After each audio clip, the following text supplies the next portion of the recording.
Hi, everybody. Welcome to a walkthrough for competition round number 2. Now, I'm going to follow up a little bit on the decisions, well, not a little bit, a lot, on the decisions that I made in competition round 1, which is the subject of the first walkthrough.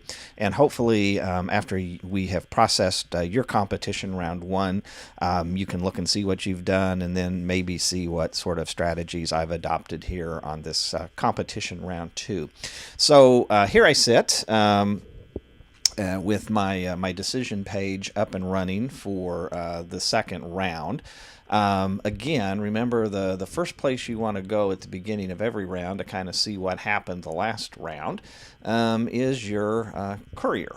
And we'll pull that up right there. Maybe it'll pop up. There we go.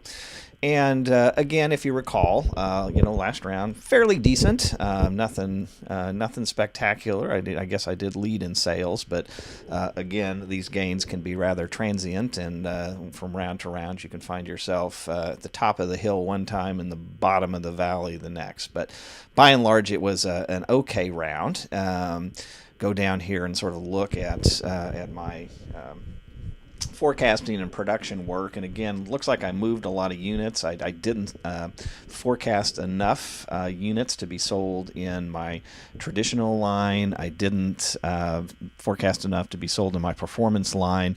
Of course, Apple down there has not yet come onto the market. That'll happen this year. And then it looks like I was a little bit over aggressive on my low and high, and just about right on there with Aft, with Agape, my size product. Now, again, sort of the strategy I'm going to take probably in these rounds is again kind of focus on low and traditional. And if you remember what I did last time is I kind of created that new product, Apple, which will become my new traditional as Acre slowly drifts away off the map of relevance, and Able drifts back to take its place. So that's sort of what I'm looking at doing at this point in time. And again, it's just a strategy. It's not necessarily the correct strategy. It's not necessarily your strategy. It's just something that I'm doing. So we go back to our decisions. Again, remember that in making your R&D decisions, we've got this drift rate where our customers in each segment are going to want to have certain things incorporated in their product. Remember, traditional and low, they're more interested in price and age as opposed to positioning and reliability and that kind of thing. And each segment has its own customers with likes and dislikes and so on and so forth. But so here's where I sit at the end of this round. And again, we want to figure out where's all this stuff heading in round 2. And again, remember, this is not guesswork, okay? So go back to your industry conditions report. Again, you don't want to look necessarily at your courier, because if you look at your courier and you look at your buying guide, this is sort of where we're at this round, okay? So this is as we set at the end of round 1. This is what people wanted this particular round. So we need to kind of figure out what do people want next round. So again, in looking at our traditional buying criteria, age is never going to change each year. So that the age of a product will never change in terms of what the people want, nor will the reliability change from year to year in terms of what people want. That will stay in that same age range. So the real factors that we're sort of monkeying around with is the price and the positioning. And then again, remember, depending upon how you position it and what changes you make in R&D and so forth, your age is going to either get older if you don't make any changes, or get younger if you make some changes. So anyway, so let's go to the industry conditions report. There we go. You can find that right there. This report's not going to change from year to year either. This is just this is kind of showing you an overall 30,000 foot level of how things work. So let's look here.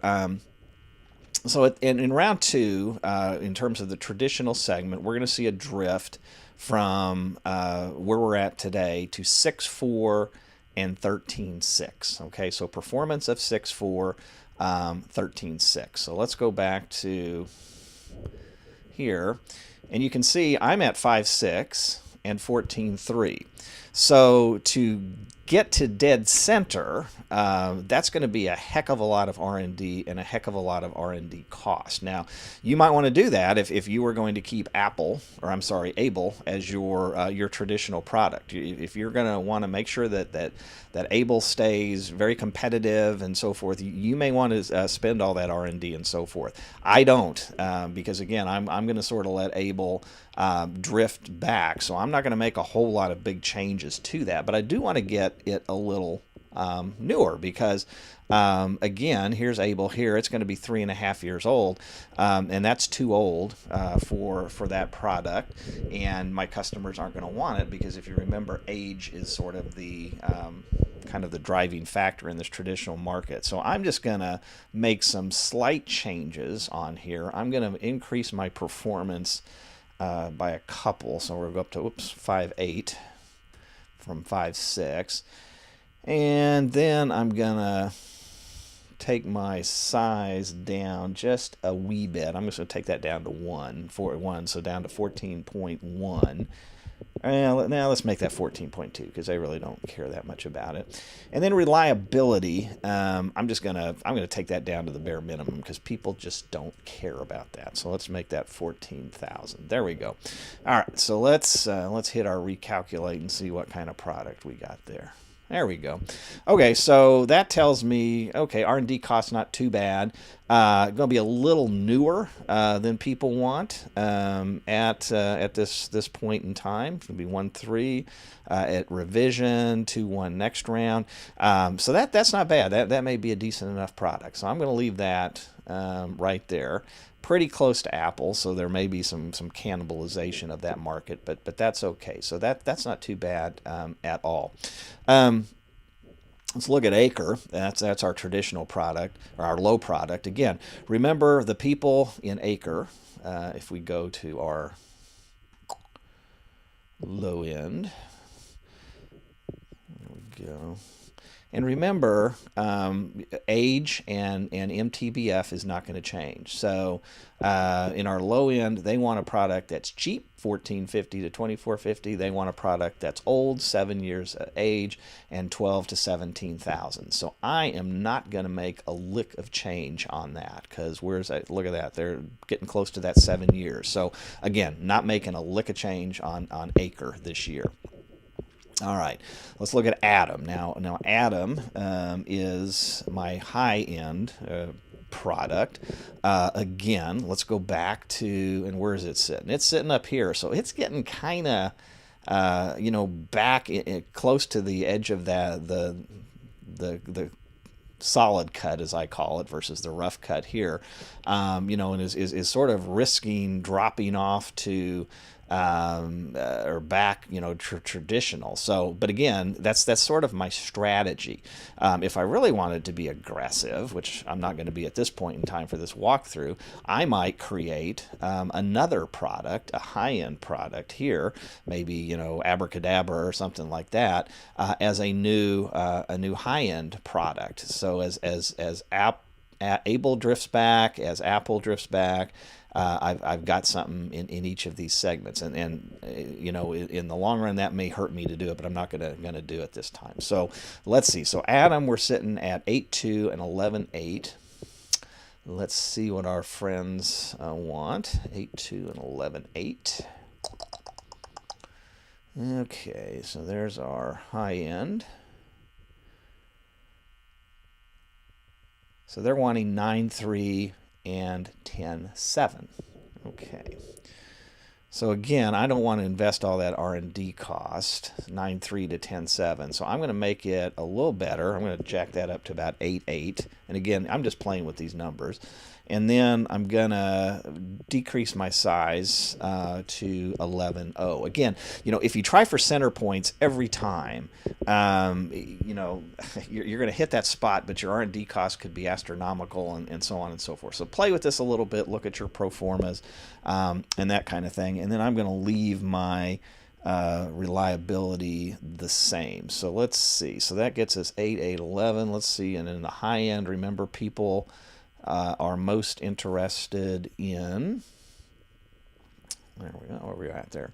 The positioning, so I'm positioned okay. The age, hopefully it'll come out relatively new. Reliability, and then price, those folks will pay about anything. So close that. So let's hit recalculate and see what my new atom looks like here. And I'm just going to leave reliability the same. Okay, well, so comes out July, pretty good chunk of sales time there. Just a tad older than people want, but I'll live with that this round. And then 513 R&D cost, a little higher, but that's okay. And again, what I would tell you, these first few rounds, don't hesitate to buy capacity, buy automation, develop products, and then just finance the crap out of it. Pardon my French, but these are investments that at the beginning will pay dividends long term. Okay, well, let's go to aft, which is let's see, I always forget what that one is. Aft is that size or I think that's my performance. So let's go look at that. Let's look at our industry, our courier. There we go. So aft is performance. And again, remember, people in performance, they want reliability first and foremost, and then they want positioning secondly, and that kind of thing. So let's see. So we are currently on aft at 25,000. I'm gonna jack that up to 27,000 because that's what they want on reliability. That's the most important factor. So I'm going to give them that maximum end. And then let's see, we are at 9.4 and 15.4. So let's see, what are they wanting come round 2? The end of round 2. There we go. Okay. There's traditional. Sometimes I have trouble reading these things. There's low. There's high. So they're wanting 10 and 15.6. And I'm at 9.4 and 15.4. So I'm not too far off the bat. So I'm going to jack this up by 2 to get us closer to 10.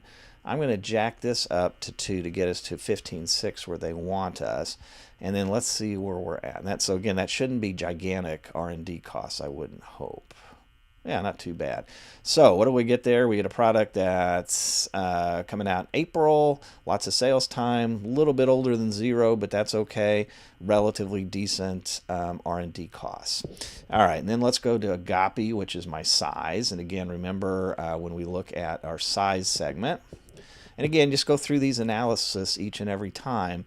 Whoops, where is our size segment? There we go. So remember, size, they're wanting that positioning to be key, followed by age, and then reliability. So we are at 4.7 and 19.6. So, and here we're at 4 and, did I say 19.6? That doesn't, wait a minute, okay.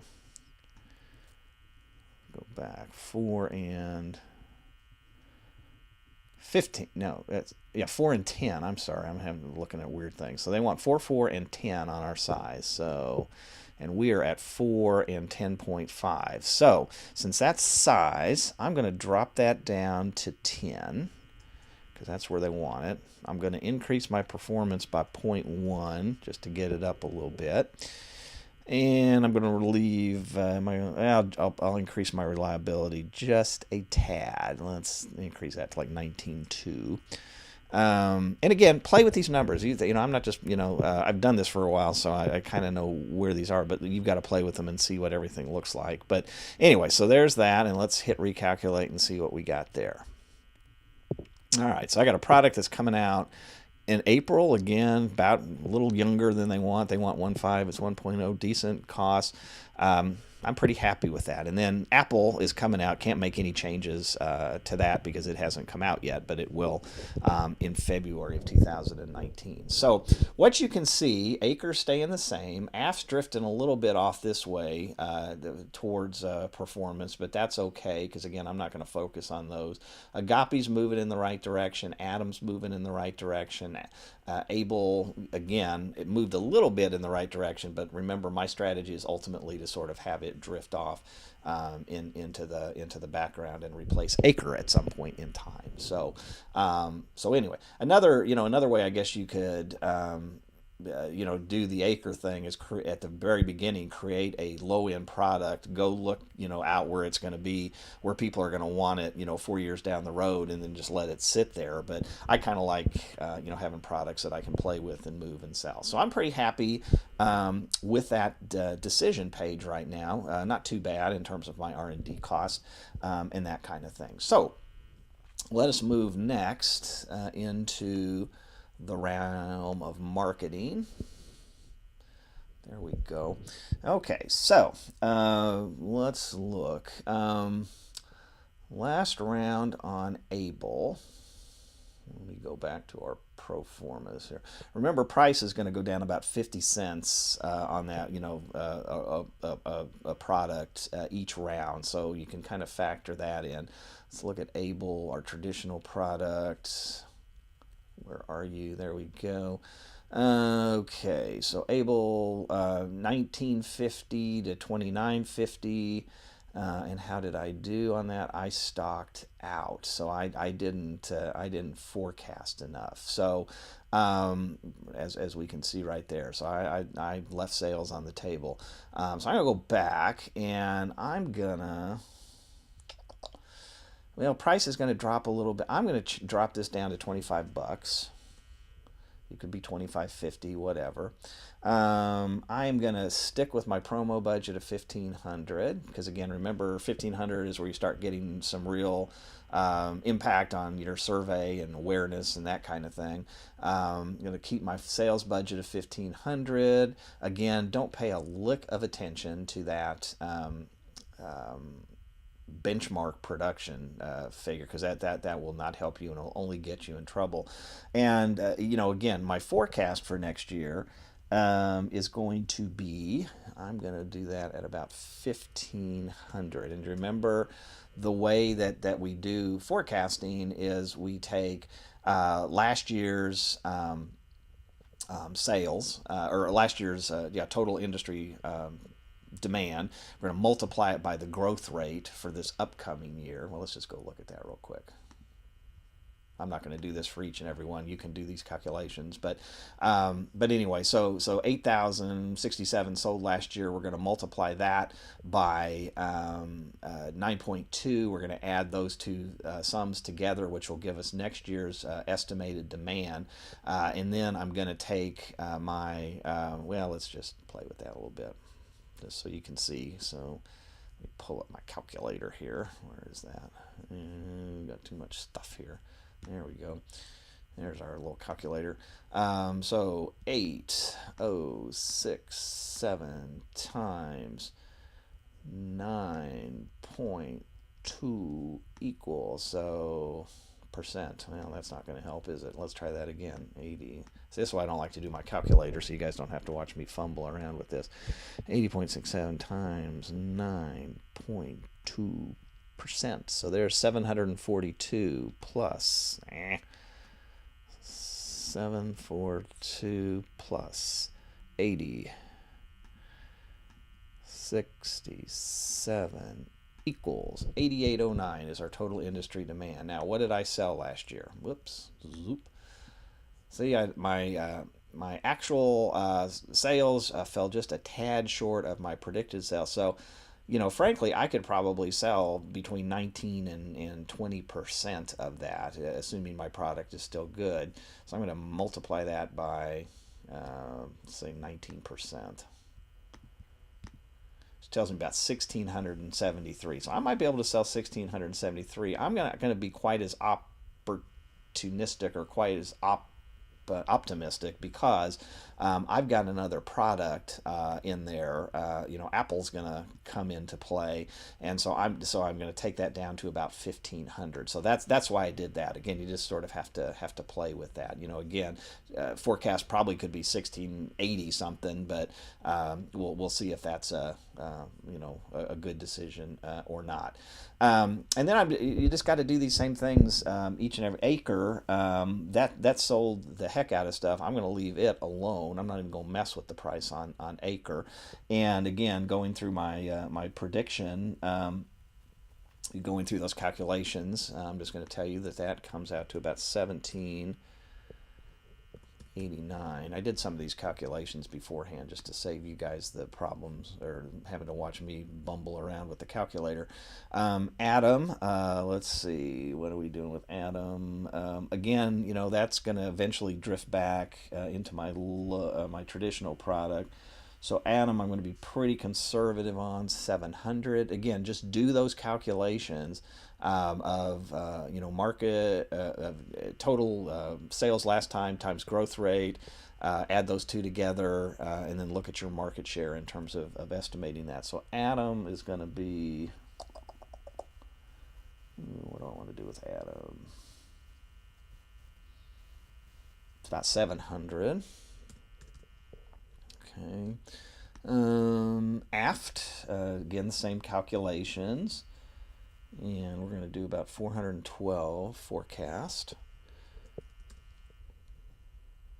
And Agape, again, those same calculations. We're going to do about 555 this year.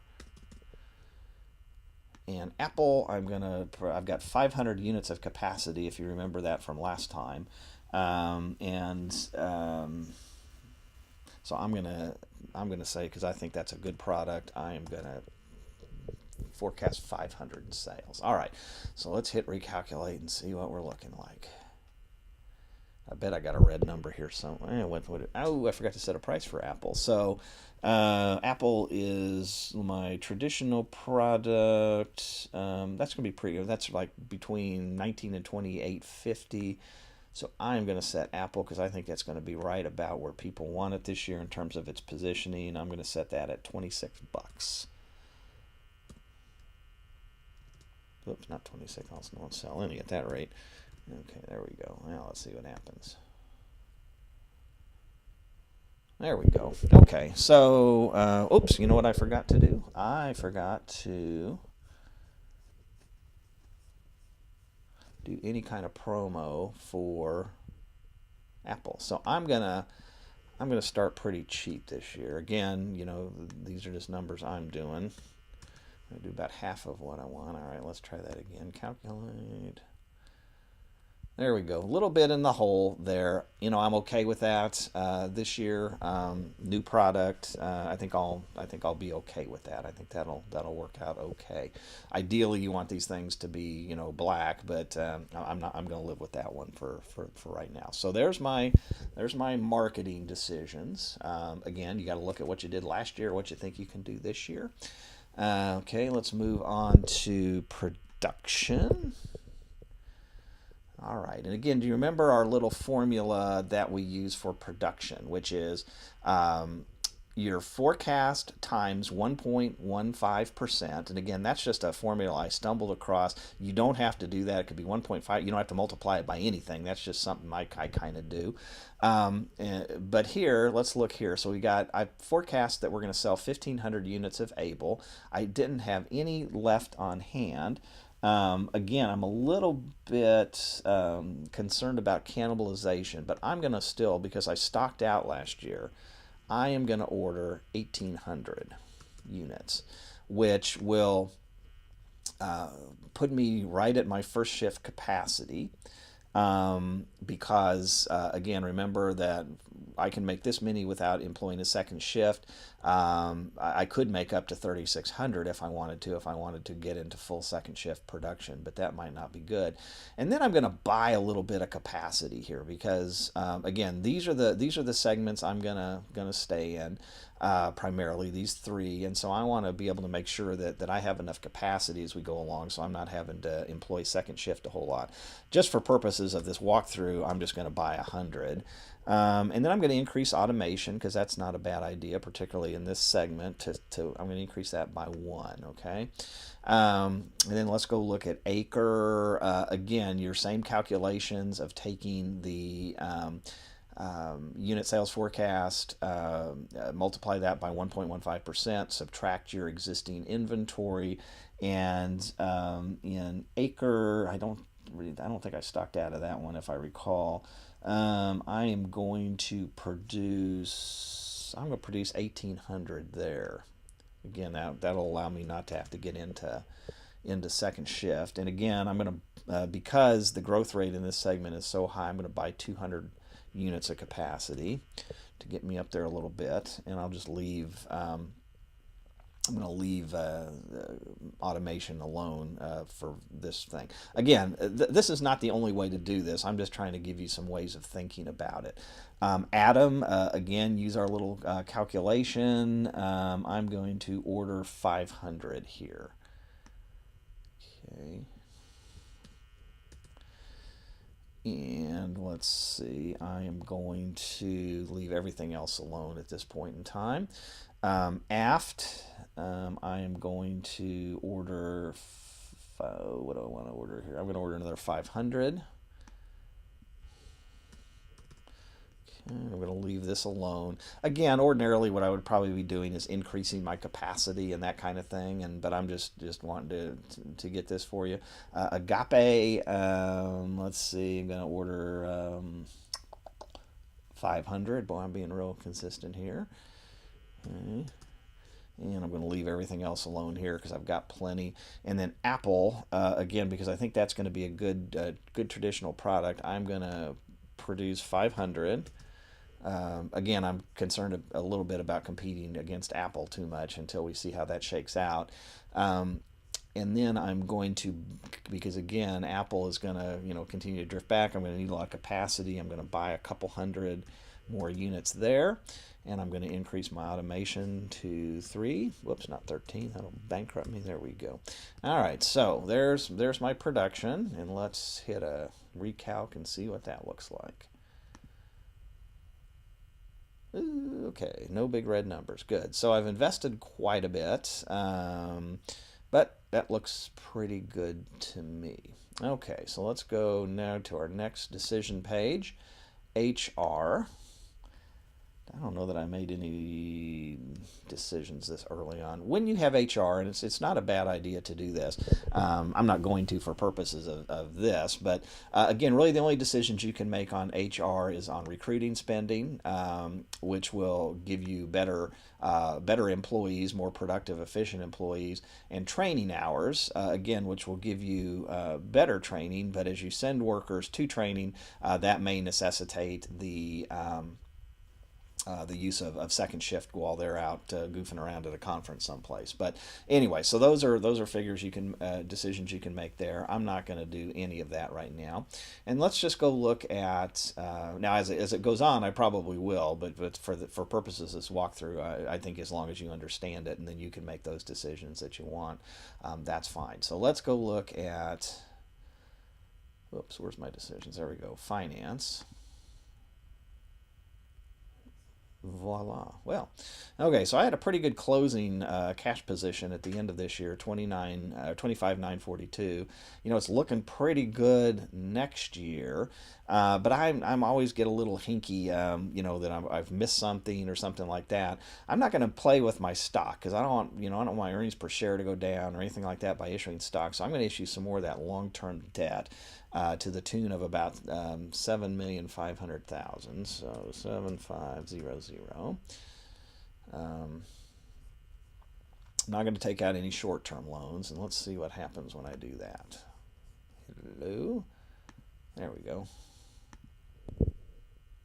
Okay. All right. Well, that makes me feel a little better with my cash position. Everything else has pretty much stayed the same. I've got some, again, long-term debt. I've still got a bunch of stock I can issue if I need to do that at some point in time. I can still take advantage of long-term debt, but I'm really happy with that closing cash position. And so what I am going to do now is I am going to well, no, I know what we need to do. We need to look at our performance, don't we? So let's go look at my performance. I'm going to look at my income statement because I always like to look down here.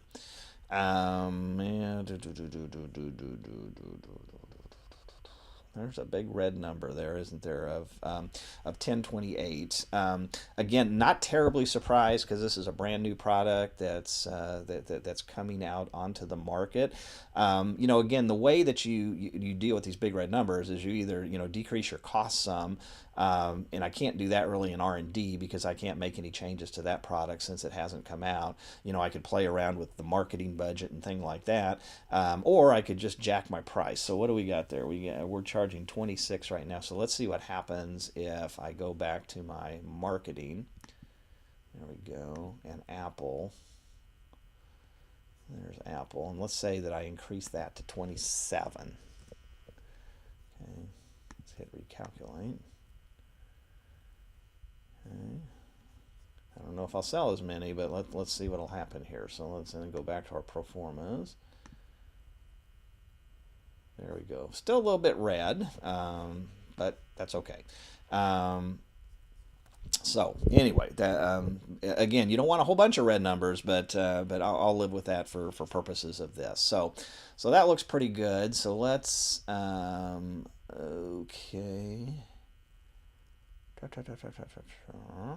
Let's go to our file. Let's update our official decisions. I'm going to say yes, and I'm going to say save. Okay, now let me go back to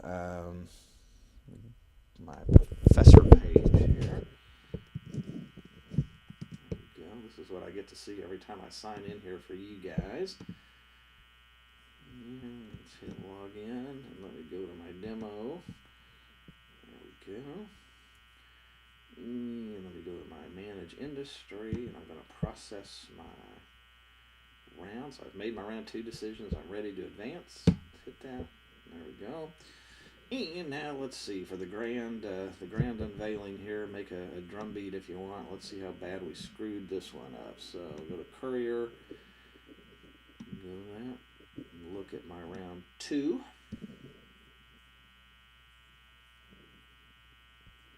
Oh, okay. Well, so let's see what that looks like. Asset turnover ratio is a little low. I'd like to get that higher. No emergency loan. Sales pretty good. What is my second highest? Yeah, third highest of the team. So that's okay. I could have done better on sales. Had a profit. My cumulative profit's looking pretty good. My contribution margin at 32.9% is pretty good as well. Market share, I preserved pretty well, 17.44. My stock went up. That's good. But my bond ratings, yeah, because I got a lot of debt, they're CCC, but I'm okay with that. Let's see, balance sheets all look okay, and let's see what happened down here. Okay, well, I didn't have any stock outs.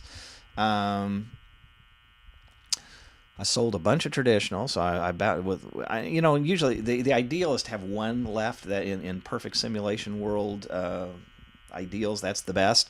That never happens or rarely happens. So if I can see 15, 23, and 12, I'm pretty darn happy in terms of the way that I forecasted those industries. So did pretty good on traditional, low pretty good. Had a few too many left over in Atom, which is my high end. Not terribly surprised because we're still kind of letting that drift back. And yeah, so I'm pretty okay with that, and I've got my products positioned pretty well where I want them. Margins are looking good on all of them except for Apple. That's 15%, which dragged me down a little bit. Surprised I had some overtime there because I thought I predicted just 15%, but that's okay. So yeah, pretty good. I'm pretty happy with these numbers all in all. So what'll happen is, and I'll do a couple more of these. I'm not going to work through the entire simulation with you, but I'll do a couple more of these. So again, so next round I'm gonna going into round 3. I'm gonna start with my Courier and see how I did. I'm gonna look at my industry conditions report to see where we need to go, and I'm going to play around with the numbers a little bit. And that's what you need to do. Again, you can't just plug in numbers and expect to do well. So use the formulas I've given you, use these walkthroughs, and I think you'll have some better luck than you did in the practice round. So again, any questions, give me a holler. If we need to meet, I'm happy to do that. If we need to visit on the phone, I'm happy to do that as well. But I think as you go along, you'll do much better. So have a great week, and we'll talk with you as we walk through round 3 next time. Take care.